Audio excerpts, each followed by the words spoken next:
Since time immemorial, humanity has sought to transcend its reality, escape the weight of the mind, and forget its troubles. Among the many gateways we have discovered for this escape from reality, alcohol stands out as the most popular today. It is the agent of celebrations and tragedies, of inspiration and oblivion. Despite the global production, promotion, legalization, and mass consumption of alcohol, most people neither consider nor understand the spiritual consequences of consuming it. Today we will explore the hidden spiritual effects, what truly happens when you drink alcohol, and what great spiritual masters and ancient traditions have to say about it. The history of alcohol is not merely the story of a substance, it is a tale interwoven with humanity's quest for transcendence, alchemy, and connection with the divine. To understand it, we need to travel to the cradle of its etymology and uncover the hidden meaning behind the word alil. In the Arabic language, alcohol originally referred to a fine powder used as a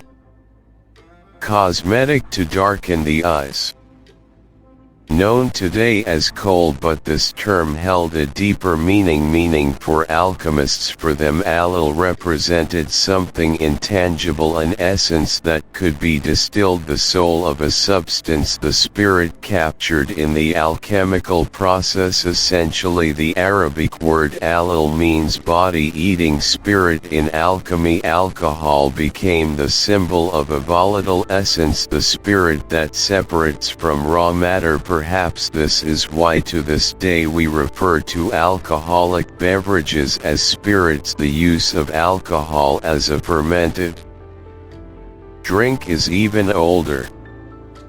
Civilizations such as the Sumerians, Egyptians, and Greeks revered alcohol as a gift from the gods. In ancient Mesopotamia, wine and beer were offered to the gods in rituals. In Egypt, wine was associated with Osiris, the god of renewal and fertility. The Greeks dedicated wine to Dionysus, the god of ecstasy and divine madness. However, while alcohol was celebrated as a link to the divine, it also carried warnings to the sages of antiquity. Wine had the power to reveal the true self, but at the same time it could obscure reason and open doors to dangerous influences. In Islamic tradition, the term alcohol evolved to denote alcohol extracted through distillation. Although alcoholic beverages were prohibited in Islam, Muslim alchemists continued to study the distillation process, refining it as a scientific art. The famous Arab alchemist Jabir ibn Hayyan, known in the West as Kfir, was one of the first to document the distillation technique, giving rise to alcohol as we know it today. The legacy of alcohol transcended alchemy and became part of everyday life, yet over the centuries the substance once revered for its spiritual connection has become something that serves the complete opposite purpose. Alcohol is more than a physical substance affecting the body and mind. It directly interacts with the human energy field, often referred to as the aura. To understand its impact, we must delve into the subtle territory where modern science and spirituality converge. All esoteric traditions agree on one fundamental point: humans are not merely flesh and bones, we are energy in motion, enveloped by vibrational fields that emit and receive information from The cosmos. This energy field, often visualized as an aura, reflects our spiritual vitality. It is here that alcohol exerts its deepest and least understood impact. When we consume alcohol, it enters the physical body and alters chemical processes in the brain and liver. In the energy body, alcohol acts as a destabilizing agent. It creates tears in the individual's energy field, making them vulnerable to negative external influences. Rudolf Steiner, one of the founders of anthroposophy, argued that alcohol consumption weakens the spiritual self, allowing destructive forces to influence the psyche. This energetic opening can attract thought forms, astral larvae, or even entities that feed on the energy of addiction, known in Spiritism as obsessing spirits. These gaps or ruptures in the aura are especially dangerous because they weaken our connection to the higher self, that divine spark that guides and protects us. Instead of remaining centered and aligned with our essence, we become scattered like a rudderless boat on turbulent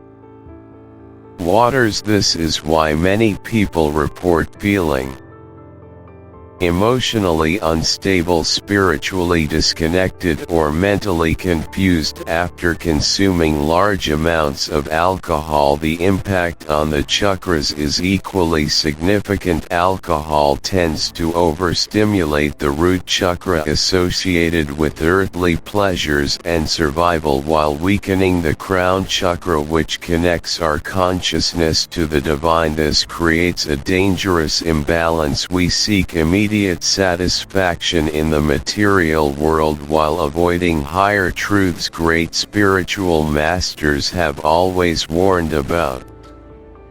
This in the Yoga Sutra, Pangali describes the importance of keeping the body and mind pure to access higher states of consciousness. Paramahansa Yogananda, in his work Autobiography of a Yogi, stated that alcohol obscures the light of the spirit, dimming the clarity needed for true spiritual realization. Even modern science shows the effects. Neuroscience studies reveal that alcohol reduces activity in the frontal lobes, the brain region associated with conscious decision-making and introspection. The energetic impacts of alcohol can also be observed in collective environments. When many people consume alcohol in a shared space such as parties or events, their energies mix uncontrollably. The vibration of the space tends to drop, becoming denser and more chaotic, and people's behavior becomes more primal. This is why many spiritual traditions advise avoiding environments where alcohol consumption is prevalent, recognizing the risks not only for individuals but also for the collective. On the other hand, there is a message of hope. Human energy is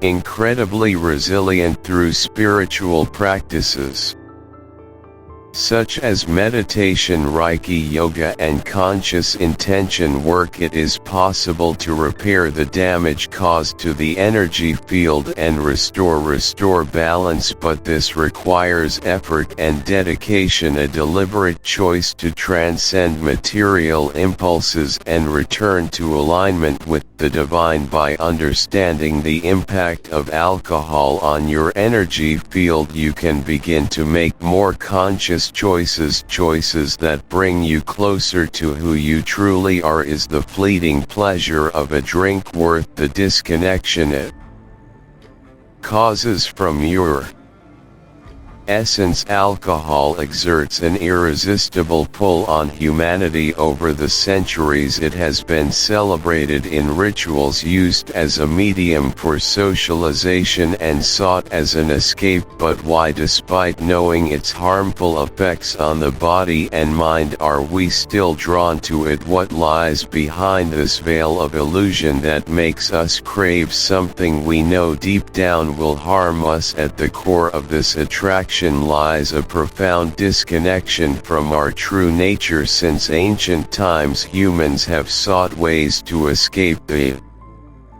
limitations of the body and mind. The pursuit of immediate pleasure and relief from existential pain is part of the human condition. Alcohol presents itself as an apparent solution, a magical potion that promises to lighten life's burdens and transport us to a state of ecstasy, of temporary freedom. But this is merely the veil of illusion. Alcohol offers a false sense of freedom and happiness. It intoxicates us when consumed. It creates a fleeting awakening. Feelings of anxiety, fear and insecurity seem to vanish. Confidence grows. The shy boy finally talks to the girl he likes. We gain courage, but these sensations are ephemeral, fleeting. They deceive us, making us believe we are free when we are actually drifting further away from our true essence. Hermetic tradition teaches that humanity is in constant pursuit of the unus mundus, the primordial unity, the state of totality and harmony with the cosmos. By turning to alcohol as a way to fill the inner void, we are making a mistaken choice. We seek unity outside ourselves, in the ephemeral, in what is physically consumable, and by its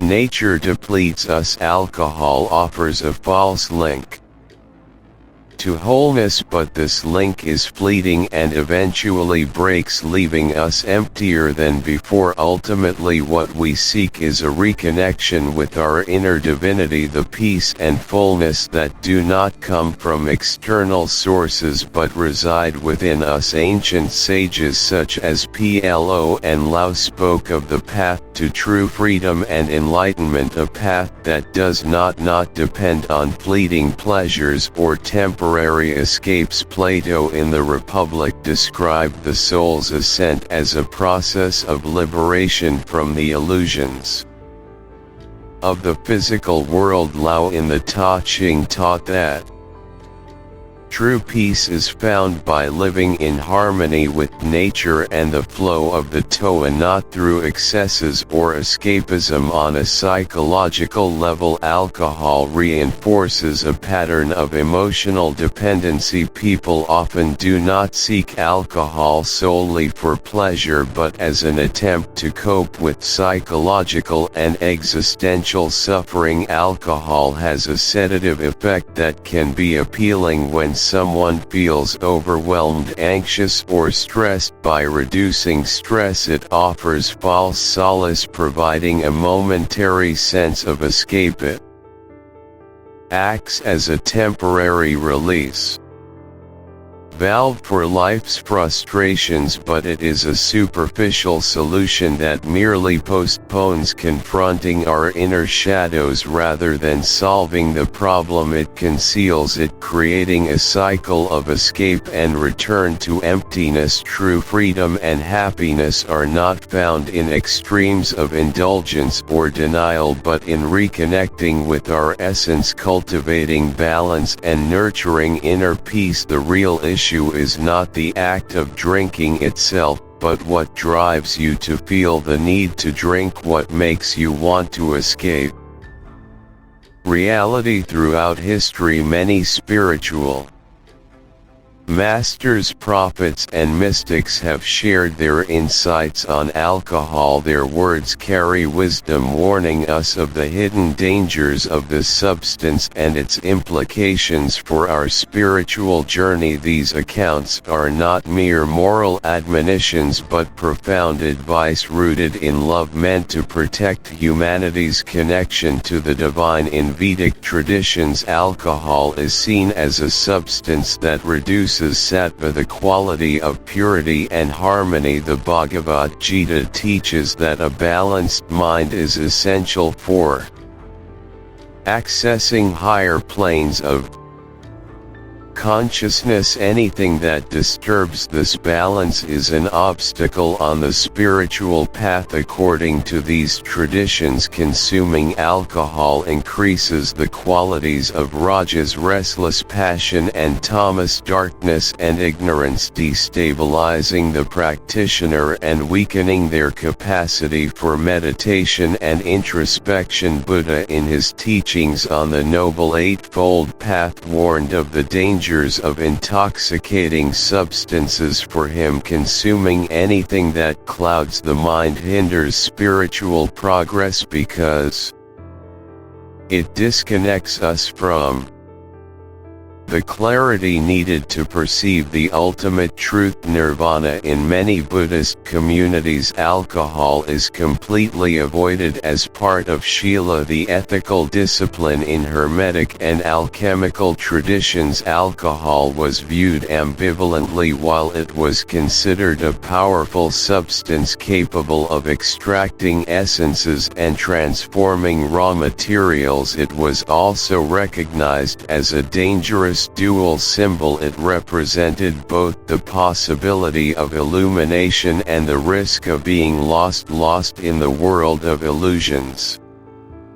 Alchemists warned that the reckless use of alcohol could lead to the degradation of the energy body, opening doors to negative influences on subtle planes. A fascinating account comes from Sufi traditions. Rumi, the great mystical poet, used wine as a metaphor in his verses, referring to the wine of divine love which intoxicates the soul with the presence of God. However, he also cautioned against literal wine, which according to him diverted seekers from the path of awakening. For the Sufis, true ecstasy comes from spiritual connection, not external substances. In Christianity, alcohol occupies a peculiar place. Wine is a central symbol in the Eucharist, representing Christ's blood and the new covenant with God. However, early Christians and many saints warned of the danger of excess. Saint Augustine wrote that drunkenness was a form of self-destruction of the soul, an act that separates us from divine grace. He saw excessive consumption as a distraction that pulls us away from introspection and prayer. Other mystical accounts describe the spiritual consequences of indiscriminate use of alcohol. In shamanism, alcohol is believed to weaken the light body, the energetic protection that keeps individuals in balance with the universe. Many shamans assert that alcohol facilitates the entry of parasitic energies or negative entities that feed on the low vibrations caused by intoxication. These accounts converge in a common warning: alcohol can be a dangerous tool affecting both the physical body and the subtle levels of our existence. It disconnects us from what mystics call the axis mundi, the axis aligning us with the cosmos, enabling us to navigate the physical and spiritual realms. When this alignment is broken, we lose our ability to access intuition, clarity, and higher states of consciousness. However, not all accounts are warnings. Some spiritual masters recognize that in ritualistic contexts and with pure intentions, alcohol can serve as a catalyst for altered states of perception, but they always emphasize that this must be done with extreme care, respect and guidance as the line between spiritual ecstasy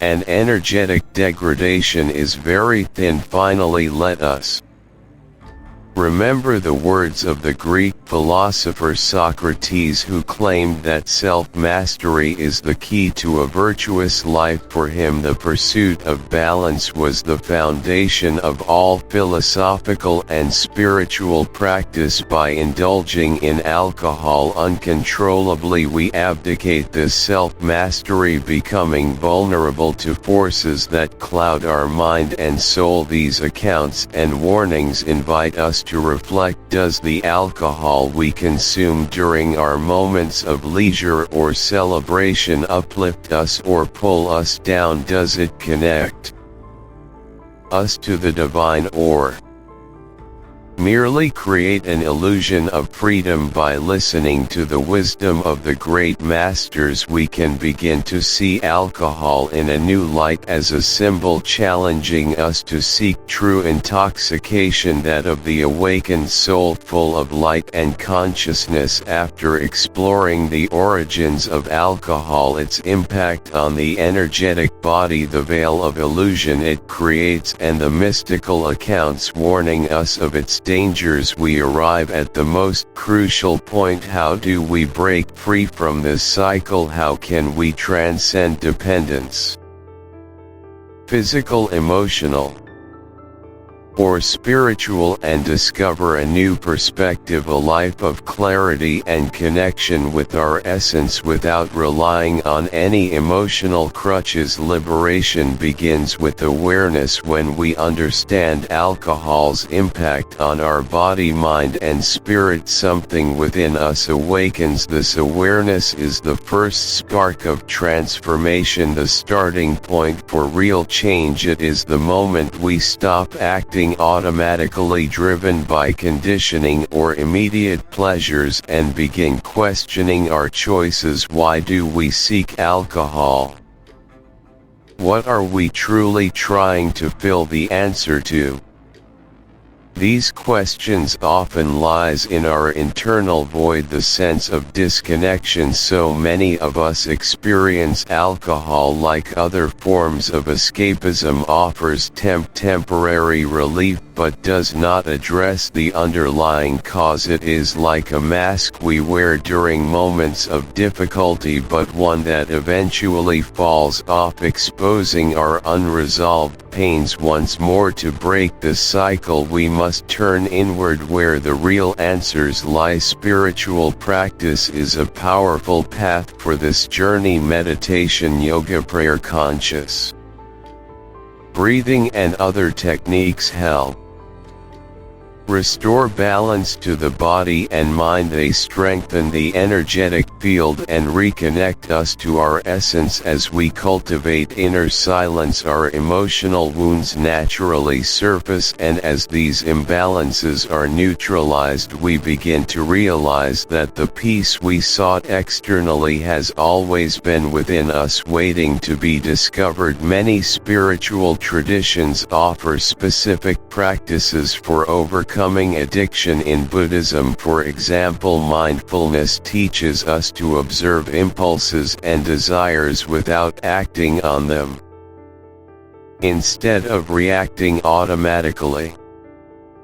We learn to witness, breathe, and make conscious choices. In Christianity, the concept of divine grace reminds us that we are not alone in this journey, that higher support is always available for those who sincerely seek it. Ask and it shall be given to you. Reconnecting with nature is also essential. Alcohol disrupts our natural harmony, and spending time outdoors in forests, mountains, or by the sea helps restore this lost connection. The earth's energy is purifying and can help release toxins not only from the body but also From the mind and spirit, another crucial step is practicing gratitude. Often we turn to alcohol as a way to escape what we perceive as an unsatisfactory reality, but by cultivating gratitude for what we have, even in the small things, we start to see the beauty of the present moment. Gratitude connects us to life's abundance and dissolves the emptiness we often try to fill with external substances. I understand that things aren't as simple as they sound, but everything begins with intention. My work is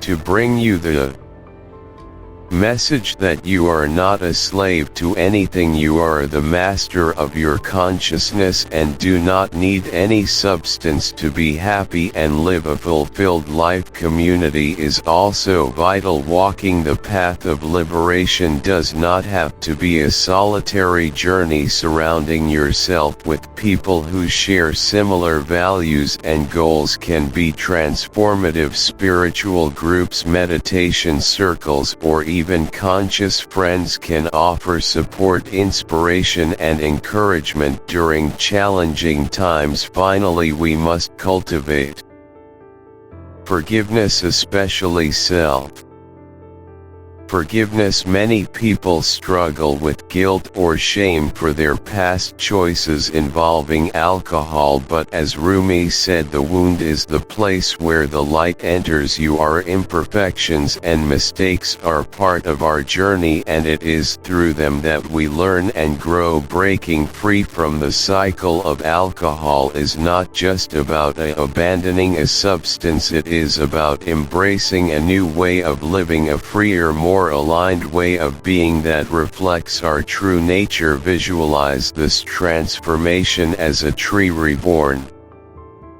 in spring. Even after the cold and dorsey of winter, life returns with vigor, filling the branches with leaves and fruit. So it is with our soul. When we choose to free ourselves from the cycle, it is a rebirth, an opportunity to bloom again, stronger, more aware, and more connected to the divine essence within us. Alcohol may have been a shadow along our path, but shadows only exist because there is light. By choosing liberation, we choose to walk toward the light, toward our truth. The question remains, are you ready to take the step to look beyond what the external world offers and discover the infinite source of peace, joy, and clarity that has always been within you? Thank you for watching.